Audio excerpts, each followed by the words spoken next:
Imagine an England where your world was very small and your future was already decided for you. For many people living in the centuries after the mighty Roman Empire fell, this was their reality. This period, sometimes called the Dark Ages, wasn't necessarily dark everywhere all the time, but for the average person, life was tough and opportunities were few. The grand Roman roads were crumbling, and the unified order they represented was a distant memory. Society was fractured into smaller kingdoms, often at war with one another. Life was governed by the seasons, the harvest, and the unwavering authority of the church, which held the keys not just to heaven, but also to knowledge itself. It was a time of deep faith, but also of great superstition and fear of the unknown. In this world, learning was a rare and precious privilege, mostly locked away behind the thick stone walls of monasteries. The monks were the keepers of knowledge, painstakingly copying manuscripts by hand. But the books they focused on were almost exclusively religious. They copied the Bible, the lives of saints, and the writings of church fathers. The great works of the pagan Romans, their poetry, their plays, their histories, and their philosophical debates, were viewed with deep suspicion. These ancient texts were seen as dangerous, filled with worldly ideas and heathen gods that could lead a good Christian astray. As a result, the vibrant human-centered culture of ancient Rome was largely lost to the people of England, buried under layers of religious dogma. This intellectual landscape meant that the way people thought was fundamentally different from how we think today. The dominant philosophy was scholasticism, a system that aimed to use reason to support Christian faith, not to question it. The ultimate truth was believed to have already been revealed by God, and the purpose of scholarship was to understand that divine truth, not to discover new ones. This created a society where conformity was valued above curiosity, and tradition held more weight than innovation. The focus was on the afterlife and salvation rather than on the potential and creativity of human beings in this world. It was a worldview that looked upwards to God rather than outwards at the world or inwards at the human experience. So, while it's a simplification to call this entire era dark, for those with a thirst for knowledge beyond the accepted doctrines, it must have felt incredibly confining. The rich tapestry of Roman literature, with its tales of love, war, political intrigue, and personal ambition, lay dormant. The idea that one could write about the messy, complicated, and beautiful aspects of everyday human life simply wasn't part of the culture. England was living in the long shadow of a forgotten intellectual world, waiting for a spark that would reignite the flame of classical learning and bring color back into its cultural life. That spark was about to be lit, not in England, but far away in the sun-drenched cities of Italy. The great change began not with a battle or a new king, but with a rediscovery of old books. Down in Italy, scholars began to unearth dusty, long-forgotten manuscripts from the ancient Roman world. This movement, which we now call the Renaissance, a French word meaning rebirth, was like opening a window in a stuffy room. As scholars read the works of Cicero, Virgil, and Ovid, they encountered a world driven by human reason, ambition, and creativity. This new, or rather very old way of thinking was called humanism.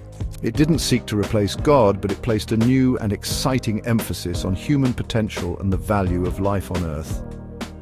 This intellectual fire, first lit in Florence and Rome, soon began to spread across Europe.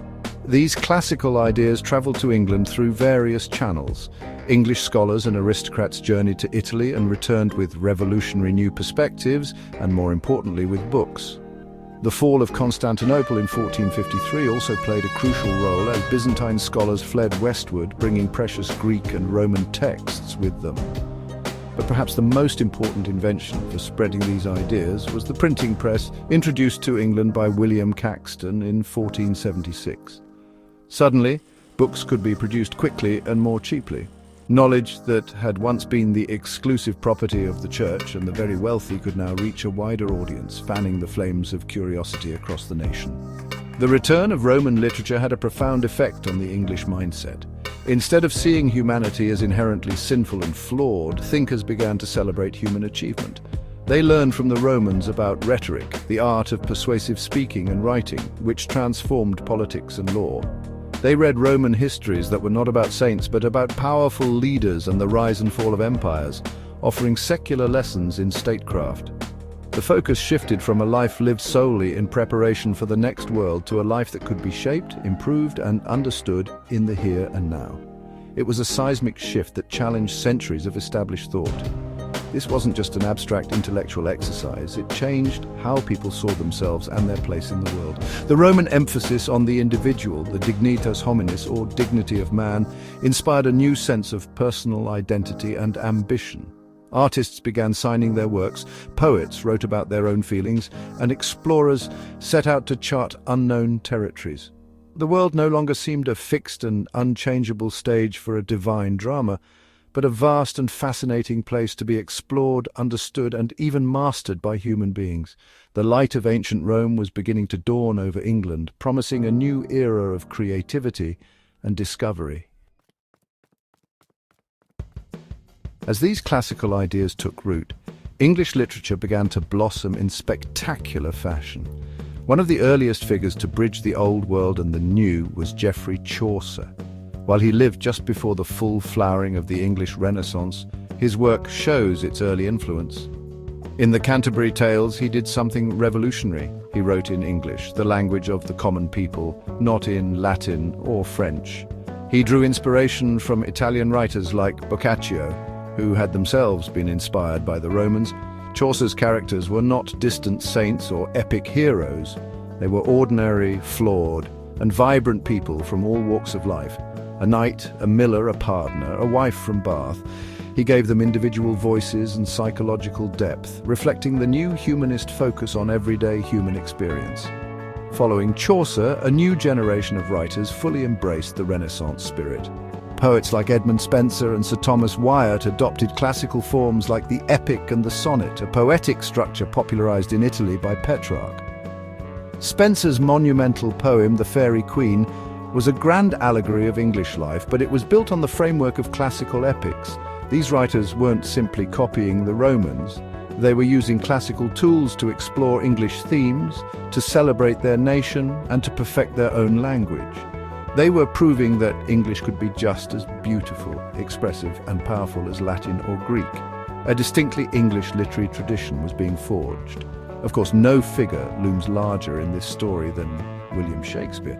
More than anyone else, Shakespeare took the raw materials of the Renaissance, the humanist interest in psychology, the classical story structures, the focus on human ambition and tragedy, and transformed them into theatrical gold. He borrowed plots from Roman historians like Plutarch for plays like Julius Caesar and Antony and Cleopatra. He explored complex secular themes of power, jealousy, love, and revenge with a depth that was unheard of. He showed that the inner life of a character, their motivations and their flaws, could be as dramatic and compelling as any divine miracle. He held, as he wrote, the mirror up to nature, reflecting the messy, brilliant, and tragic reality of human life. Beyond Shakespeare, writers like John Milton continued this tradition, blending classical and Christian themes in new and powerful ways. Milton's epic poem Paradise Lost is a deeply religious work, but its portrayal of Satan as a complex, charismatic, and tragic figure is a product of the Renaissance mind. He gave his characters deep psychological motivations, exploring themes of free will and rebellion with a power drawn from both the Bible and the great epics of Homer and Virgil. These writers, from Chaucer to Milton, were the architects of a new English literature. They took the rediscovered tools of the ancient world and used them to build something entirely new, giving England a voice that would echo through the centuries. The shift from the so-called era of darkness to the Renaissance was more than just a change in literary style. It was a fundamental reordering of English society and thought. The rediscovery of Roman literature and humanism broke the Church's monopoly on knowledge and truth. It taught people to ask questions, to value evidence, and to trust in their own capacity for reason. This intellectual curiosity didn't stop with literature. It spilled over into science, politics, and art. It empowered thinkers like Francis Bacon to develop the scientific method and encouraged a spirit of exploration that would define England's future on the world stage. The Renaissance gave England the confidence to look forward, not just back. This transformation laid the essential groundwork for the world we live in today. The Renaissance emphasis on the individual and on reason paved the way for the Enlightenment, the age of reason that followed.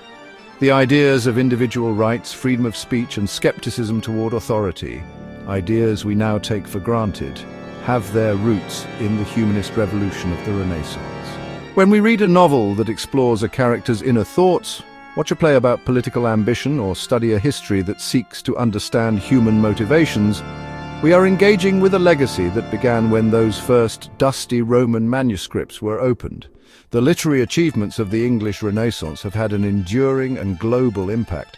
Shakespeare in particular did not just write great plays. He fundamentally shaped the English language, inventing hundreds of words and phrases that we still use every day. The works of Chaucer, Shakespeare, and Milton became the foundation of the English literary canon, a benchmark against which writers have measured themselves for centuries. They demonstrated the incredible power of vernacular language to capture the full range of human experience, inspiring countless authors around the world to find the poetry and power in their own native tongues. Their stories continue to be told and retold because they speak to timeless human truths. Ultimately, the story of England's literary revival is a powerful reminder of why knowledge matters. It shows how the loss of ideas can lead to stagnation and how their rediscovery can unleash a torrent of creativity and progress. The journey from a world where ancient books were feared to one where they were celebrated transformed a nation, moving it from the shadows of the past into the light of a new, more dynamic future. That light, ignited by the rediscovery of Roman thought, has never gone out. It continues to illuminate our understanding of ourselves and our world, proving that the rebirth of old ideas can, in fact, create something entirely new and everlasting.